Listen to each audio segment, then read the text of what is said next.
Well, we're back at the Women's Expo at the Southern Baptist Convention in Dallas 2025, and I have the distinct pleasure of having Laura Taylor with me. Thank you for letting me be here. I'm glad you're here. And you guys you're from the Southern Baptist of Texas Convention, and you have an exhibit here, and your role is, let's talk about your role. Well, I do women's ministry. We write tools and materials and encourage women in their churches to minister to women. So that's basically what I do. I'm a support system for them. And then I also work with pastors' wives. Okay. We're trying to create networks for pastors' wives to Absolutely. come and visit. And That's a big role, girl. Yeah, it is. Both of those things, because how many churches are in your... We have 2,800 churches in our convention. Okay, yay. In the state of Texas. And in the state everything's of bigger Texas. in the state of Texas. Yeah. Even our hair, right? Yeah. Yes, absolutely. I was at an event a while back, and I said, even when I fly over Texas, my hair gets bigger. That's true. That's true. And whatever shape it's in when you get off the plane, because the wind blows all the time. The wind, in some parts of the state, the wind does blow all the time. All the time. All the time. All right, so give a brief history of what SBTC has for women and the ministry that they've had to women and what they could be doing up to today. Where have they gone? Question. Tell me. Women's ministry probably started 25 years ago. Shirley Moses was the leader and the catalyst for that. She began to develop a system. So we had conferences. It was called Forum then. Then we had Emily, and Emily worked on it. It was also Forum. We had big retreats that were leadership geared, but also for any woman that is in your church that wanted to come. And we had breakouts. We had a keynote speaker, kind of a retreat setting. But a lot of the emphasis was on equipping leaders to minister to women, those that are in their sphere of influence. So what would be those essentials to ministry to women? That's a great question. So let's talk about that for your role. What are you trying to communicate in your churches to have as essentials to them? Great question. We have recently designed or written a ministry model. Okay. And it has 5 components. She goes, she gives, she gathers, she goes, gathers, gives. And those 5 models, we want each one of those to be in it. Glorifies, that's the other one. Okay. Each one of those components need to be in your women's ministry. Those are awesome. So she glorifies are you training your ladies to fulfill what God has designed you to do as to a give woman? Glory to him. Right. And then she gathers, are you gathering and discipling and ministering to women? She gives, are you giving of your talents and your finances to the Lord and his ministry?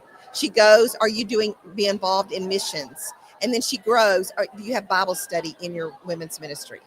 So those 5 components, a lot of our conferences and all center around some topic of those 5 components.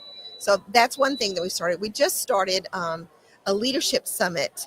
So we're concentrating next year on leaders so that they can go and minister to their ladies. We're doing a new leadership summit on discipleship and on evangelism. And then the other one is a healthy leader. Are you a healthy leader? And what components do you need in your life? Addressing leaders, the whole woman leader, as she goes to her local church to strive and to do the things that will bring glory to the Lord. And I love that. Glory is one of my, I just like that word. And it was the very first word I learned in Hebrew when we were to glorify the Lord. And it means to give a correct estimate of. The root word of glory does. Oh, I love that. And it came from Kay Arthur. I mean, she was the one that directed me. And I think that's so appropriate that you're saying that that's one of your G words. I mean, all of that alliteration is so important and so much for the women in our culture, especially today, right? And you need all of those components. Not that you have to do everything at every event, but all of those components need to have a healthy women's ministry. I think you need to have emphasis in all 5 of those areas sometime during the year or somewhere in your women's ministry. Well, and really, it really encompasses what our next couple of questions would be, because if you're encompassing all 5 of those aspects, then you're going to help those women know how to use their giftedness within the church walls. And not only that, but you're going to have the resources to give them, empower them to share Jesus, right? Exactly. So what was the G word that's going for mission? She goes. And it talks about knowing what your spiritual gifts are. Okay. And then it also talks about going out and using those spiritual gifts, not just in the church, but out and evangelizing, reaching, ministering through the gift of hospitality, through whatever your gift is, to reach out to your community. Okay, so let's deal with this question before I get to our final question, which is, in order to do your ministry, how are you helping bridge the gap generationally? Great question. I think that's a constant. I really do. And I've taught several conferences on this. I think number one, you need to know the next generation. Yes. You need to know where they are, what they gravitate to. We've found that what the next generation wants is authenticity. Yes. They're not going to come to church just because that's what traditionally everybody does.